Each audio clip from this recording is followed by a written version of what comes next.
New series the war between the land and the sea की episode 1 का आगाज सी में तेजी से जाती एक बोट से होता है, जिसमें कैप्टन अपने साथियों के साथ फिशिंग कर रहा है। और जब ये लोग फिशिंग जाल को पुल करते हैं तो फिश से भरे हुए जाल से अजीब चीखें सुनाई देने लगती हैं। सब लोग हैरान होते हैं और डर जाते हैं। तो कैप्टन गन पकड़कर पॉइंट करता है, तो साथ ही जाल से खौफनाक सी स्पीशी निकलता है, जिससे ये बिना सोचे समझे शूट कर देता है। इसके बाद हम गहरी रात में सोते हुए एक आदमी को देखते हैं, जिसका मोबाइल बज रहा है। ये है लीड कैरेक्टर बार्कले, जो रात के 1 बजे आधी नींद से उठकर कॉल देखता है और भागता है अपनी बेटी किर्बी के कमरे में, जिसे अचानक बेड से उठना पड़ता है क्योंकि इसके वालिद को इमरजेंसी ड्यूटी के लिए बुला लिया गया है। स्कॉटलैंड में एक बड़ा ऑयल स्पिल हुआ है। बार्कले किर्बी को उसकी मॉम के घर छोड़ेगा। दोनों बाप बेटी नीचे आते हैं तो सर्जन चैकरी कार में बैठी होती है। बार्कले उससे कहता है कि पहले किर्बी को उसकी मॉम के पास छोड़ना है, फुलहाम में। दोनों गाड़ी में बैठ जाते हैं और पहले जल्दी जल्दी किर्बी को ड्रॉप किया जाता है उसकी मॉम के पास। सर्जेंट बार्कले को इन्फॉर्म करती है कि ये ऑन बोर्ड है ट्रेवेथिक नाम के बंदे के साथ रिप्लेस होने के लिए, जो स्कॉटलैंड एक मिशन पर है। जब ये दोनों डेस्टिनेशन पर पहुंचते हैं तो जनरल इन दोनों का वेलकम करता है। यहाँ सब लोग बेचैन हैं और माहौल टेंस लग रहा है। यहाँ से ये लोग प्लेन में बैठते हैं क्योंकि 9 बजे इनको कैब्रेरा पहुंचना है। वहाँ से ये लोग आइलैंड ऑफ ड्रैगोनेरा जाएंगे, काला एस्को डीडा नाम के एक विलेज में। बार्कले टैब को अनलॉक करने की कोशिश करता है मगर होता ही नहीं। इसके साथ बैठा लड़का इसे सी क्रिएचर की वीडियो दिखाता है, जिसमें गन शॉट्स और स्क्रीमिंग सुनाई दे रही है। फ्लाइट के दौरान सुबह हो चुकी है। बार्कले एक बार पहले भी 2020 में रॉजर को रिप्लेस कर चुका है, जो कि बहुत बुरा एक्सपीरियंस था। Barkley grade 10 civilian transport clerk है। एक पुरानी पेपर वर्क की गलती की वजह से उसका नाम लेजेंडरी यूनिट फील्ड में आ जाता है। ये एक सीधा साधा बंदा है जो ट्रांसपोर्ट में वर्क करता है और टैक्सीज बुक करता है, जिसे मिलिट्री ड्यूटीज का कुछ समझ नहीं।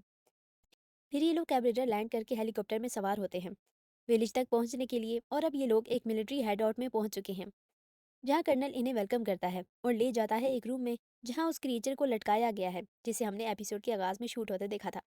यानी इनका मिशन कोई ऑयल स्पिल मेंटेनेंस नहीं था, बल्कि ये क्रिएचर है जो देखने में बहुत डरावना है, कुछ सी डेवल्स की पुरानी कहानियों जैसा, लेकिन साथ ही कुछ ऐसा भी जो धरती ने मिलियन साल पहले इवॉल्व किया हो। साइंटिस्ट जो इन्हें स्टडी करते हैं बताते हैं कि ये मखलूक बहुत पुरानी एम्फीबियन से तब अलग हुई थी जब इंसान मौजूद ही नहीं थे। कर्नल बताता है कि इन क्रिएचर्स को होमो एक्वा कहा जाता है। एक साइंटिस्ट क्लियर करती है कि इनकी स्पीशीज की बुनियाद पर इनको होमो स्पॉन्डल एरेक्टस कहा जाता है। कर्नल इसकी नेक के मुतालिक दरियाफ्त करता है कि जिसमें एक कुदरती पर्ल होता है, तो साइंटिस्ट बताते हैं कि हाँ, इन्हें एक बिल्कुल प्योर पर्ल मिला है इस सी डेवल की नेक से। कर्नल इस पर्ल को सी डेवल की नेक में दोबारा लगाने का कहता है। फिर जब मिलिट्री ऑफिसर्स और साइंटिस्ट यहाँ से चले जाते हैं तो बार्कले क्रीचर के करीब आकर उसे गौर से देखता है और क्रिश्चियनिटी रिस्पेक्ट शो करता है। बीच पर मिलिट्री इलेक्ट्रिकल डिवाइसेस सेट करते हैं। थोड़ी देर बाद इनको एक हाई पिच बूम और स्क्रीम सुनाई देती है। फिर बूम वाइब्रेट होता है, ट्रांसलेशन पल्स एक्टिवेट है। रात हो जाती है तो सब सोल्जर्स सोने लगते हैं, जबकि दो सोल्जर्स, कारपुलर मॉर्गन और प्राइवेट अब्दाला, क्रीचर वाले रूम में ड्यूटी पर हैं और कॉफी पीने की तैयारी में होते हैं कि अचानक कारपुलर से कप गिरता है जो जमीन में धंस जाता है। जमीन ऐसे महसूस होती है जैसे दलदल हो। जमीन नर्म होने लगती है, इनके पाँव मड में धंसने लगते हैं और जमीन फटकर पानी वाजे होने लगता है। तभी लड़की सॉलिजर जमीन में धंस जाती है। कारपुलर उसकी मदद करने की कोशिश करता है मगर उसे नहीं बचा पाता। वो रेडियो पर हेल्प लेने की कोशिश करता है, जिसके स्टैटिक से सर्जेंट जाग जाती है। मगर इससे पहले कि कोई इनकी मदद को आता, ये सोल्जर को पानी के अंदर मौजूद कोई अनदेखी ताकत नीचे खींच लेती है। दोनों सोल्जर्स गायब हो जाते हैं। फिर एक सी क्रिएचर निकलकर लटके हुए सी डेविल को खींचकर अपने साथ पानी में ले जाती है। यानी ये सी क्रिएचर अपने साथी को बचाने के लिए आई थी। इसकी वजह से पक्की जमीन कच्ची हो गई और पानी निकल आया, जिसमें सोल्जर्स गायब हो गए। तमाम सोल्जर्स इमरजेंसी अलार्म सुनकर क्रिएचर वाले स्टेशन की तरफ आते हैं तो कैप्टन कर्नल को बताती है कि सब गायब हो गए। ये लोग रूम के अंदर आकर देखते हैं तो जमीन अब बिल्कुल ठीक नजर आती है। क्रिएचर और सोल्जर्स गायब हैं। बार्कले जमीन में धंसी हुई एक चेयर निकालता है। सोल्जर्स करीब आने लगते हैं तो कर्नल एरिया क्लियर रखने का हुक्म देता है। फिर कर्नल रेडियो के थ्रू दोनों गायब हुए सोल्जर से कांटेक्ट करने की कोशिश करता है तो उसे करीब से ही बजिंग सुनाई देती है, जिसको फॉलो करते हुए वो जमीन के करीब से सुनता है तो फौरन ये लोग जमीन खोदने लगते हैं। तो इन्हें एक धंसा हुआ हाथ नजर आता है, जिससे ये लोग समझ आते हैं कि दोनों सोल्जर्स मारे जा चुके हैं। तब सोल्जर्स सी के करीब मौजूद नजर आते हैं, जहां बार्कले कर्नल को बताता है कि वो बाय मिस्टेक यहाँ आ गया है। वो एक क्लर्क है, तो कर्नल उसे इतला देता है कि वो यहाँ एक गवाह के तौर पर मौजूद है। यूनिट के रूल्स के मुताबिक कभी भी तारीखी लम्हे पर एक सिविलियन ऑब्जर्वर का होना लाजमी होता है। उनके नज़दीक एक अहम वाकया रिकॉर्ड करना ज़रूरी है, और ये काम कोई ऐसा करेगा जो मिलिट्री सिस्टम का हिस्सा ना हो। सर्जेंट भी इस बात पर गुस्सा और मायूस नजर आती है, लेकिन रूल्स बदल नहीं सकते। अभी ये दोनों बैठे क्रिएचर के मुतालिक डिस्कशन ही कर रहे होते हैं कि अचानक आवाज़ें सुनाई देने लगती हैं। सब सॉल्जर्स अपनी अपनी पोजीशंस लेते हैं, जबकि बार्कले को कैमरे से सब कुछ रिकॉर्ड करने का कहा जाता है। तो हम सी क्रिएचर को देखते हैं। अब यूनिट पहली दफ़ा पानी की इस किस्म की मखलूक के साथ ज़ुबानी रब्ता कायम करता है, तो एटमॉस्फेयर टेंस से भर जाता है। सोनिक पल्स के जरिए ट्रांसलेशन मुश्किल से चलता है, लेकिन क्रिएचर्स इंसानी ज़ुबान आसानी से समझ सकते हैं, जो कि हैरान कुन है। वो इंसानियत पर उन्हें कत्ल करने का इल्ज़ाम लगाते हैं। सोल्जर्स जोर देते हैं कि इनके भी दो सोल्जर्स मारे गए हैं। कर्नल क्रिएचर को मीटिंग की दावत देता है कि सब खत्म करके लैंड और सी में फ्रेंडशिप को प्रमोट किया जाए, तो क्रिएचर एग्री नहीं करता, क्योंकि वो कहता है we would talk to all humanity. यहाँ ट्रांसलेशन में गड़बड़ लगती है, तो मीनिंग इनको समझ नहीं आता।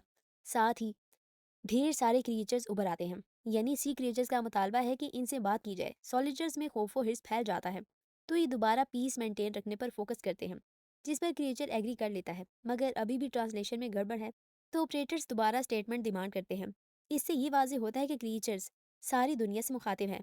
साथ ही यूनिट डिवाइसेस पर अलार्म बजने लगता है, तो ये लोग समझ जाते हैं कि पूरी दुनिया के सीज में क्रिएचर्स फैल चुके हैं। और वाकई हम देख सकते हैं कि बड़े बड़े सीज से यही क्रिएचर उभर आए हैं। हर न्यूज़, हर स्क्रीन, हर सिस्टम एक खुली ब्रॉडकास्ट बन जाता है। हुकूमतें घबरा जाती हैं, लीडर्स भाग दौड़ में लग जाते हैं, न्यूज़ चैनल्स लगातार अपडेट्स चलाते हैं। दुनिया फौरन ही इस वाक़े को नाम देती है, H2O डिप्लोमेसी। बर्कले अपनी वाइफ और बेटी से मिलकर इन्हें अपनी प्रमोशन का बताता है कि वो एडमिस में शामिल हो गया है। फिलहाल वो इन्हें मिलिट्री ऑपरेशन से आगाह नहीं करता। सब मिलिट्री ऑफिसर्स चैम्बर में इकट्ठे होते हैं। सियासी रहनुमा दुनिया भर से यूनिट के साथ मिलकर बातचीत शुरू करते हैं। यहाँ commander in chief of the United Intelligence Task Force Kate Lethbridge Stewart सबसे मुखातिब होती है। हर तरफ से प्रेशर महसूस होता है। इस बहुत बड़ी नेगोशिएशन के लिए जो जगह मुकर्रर होती है, वो थेम्स के किनारे एक नया स्ट्रक्चर था, द वाटरवे, जो एम्पेरियल हाउस में एक्वाटिक स्पीशीज की डिमांड पर बनाया गया था। कैमरा हर जगह घूम रहे हैं, रिपोर्टर्स चीख रहे हैं, सिक्योरिटी सख्त हो जाती है। ड्रोन को देखकर बार्कले परेशान हो जाता है, क्योंकि सब कुछ रिकॉर्ड होगा तो उसकी फैमिली को सब पता चल जाएगा इस मिशन के मुतालिक। साथ ही हम देखते हैं कि रॉजर आखिरकार फौरन दाखिल होता है, लेकिन हैरान कुन तौर पर वो यहाँ अलाउड ही नहीं। गेट सिक्योरिटी चेक कंफर्म करके मिसेस मिंघम को टैंक एक्टिवेशन इनिशिएट करने का कहती है। टैंक को फ्लड करने का हुक्म देती है। फिर तमाम सील्स ओपन करने का हुक्म होता है, तो टैंक में पानी भर जाता है और वर्कर्स प्रेशर को फौरन कंट्रोल कर लेते हैं। फिर वाटर लॉक्स ओपन होते हैं। सी स्पीशीज टैंकर की तरफ बढ़ने लगते हैं, जिनमें दो अननोन लाइफ फॉर्म डिटेक्ट होती हैं, जो कि हम देखते हैं कि मॉन्स्टरस फिश टाइप होती हैं। एक सी क्रिएचर एयर लॉक का सिग्नल देता है, तो फौरन एयर लॉक पंप्स एक्टिवेट किए जाते हैं। फिर एक और अननोन लाइफ फॉर्म डिटेक्ट होती है, तो यंग कर्नल केट को उसके लिए वार्न करता है, मगर केट ट्रस्ट करना सजेस्ट करती है। फिर एक ह्यूमन लाइक सी क्रिएचर क्वीन सामने आती है। May be she is a mermaid, but ये लोग उसे होमोमोर्फा सेपियंस कहते हैं। फिर ट्रांसलेटर चेक करके एम्बेसडर जोनाथन टॉक के लिए माइक के पास आ जाता है और सी स्पीशीज को वेलकम करता है। डिवाइस बीप करती है, तो हैरान कुन तौर पर सी क्रिएचर बोलती है कि इनको किसी ट्रांसलेटर की ज़रूरत नहीं, और वो बिल्कुल इंसानों की तरह इंग्लिश और रशियन बोलती है। फॉर्मल मुलाकात के दौरान एम्बेसडर एक रमजी तोहफा पेश करता है, एक स्नो रूई जैसा पाकीज़ा पौधा, जो इज्जत और अमन की नीयत की निशानी होता है। लेकिन फिर सी क्वीन भी एक गिफ्ट देती है, जो दिल तोड़ देने वाला होता है। उनकी छोटे बच्चों की लाशें, जो इंसानी पोल्यूशन खास तौर पर ऑयल पॉइजनिंग की वजह से मर गए। ये लम्हा बहुत तकलीफ होता है, और स्नो की बुनियादी थीम को सीधा चोट पहुंचाता है। वो कहती है, my children should have been born at the turn of third cold current, but they choked on your oil poison and excrement. ये अल्फाज क्वीन के दुख को साफ जाहिर करते हैं। सर जोनाथन, जो इंसानियत का मुख्तार नेगोशिएटर है, आगे बढ़ता है ताकि बात करे, लेकिन एक्वा क्वीन उसे फौरन रद्द कर देती है। हम तुम्हें नहीं जानते, हम उससे बात करेंगे, जो कि है बार्कले। केट चौंकती है कि ये कौन है, तो उसे इन्फॉर्म किया जाता है कि ये एक विटनेस है।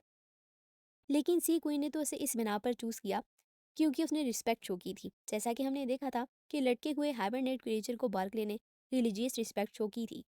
बार्कले सनी रह जाता है, उसके आसपास सब लोग शॉक्ड हो जाते हैं, और दुनिया अचानक उस शख्स पर डिपेंड करने लगती है, जो ना ट्रेंड है, ना तैयार, और ना ही खुद को कभी हीरो समझता था। इसी के साथ series the war between the land and the sea की एपिसोड 1 का अख्ताम होता है। डियर व्यूअर्स, आप अपनी राय का इज़हार कमेंट सेक्शन में ज़रूर कीजिए। हमारी इस वीडियो को लाइक, शेयर और हमारे चैनल को सब्सक्राइब करना मत भूलिए।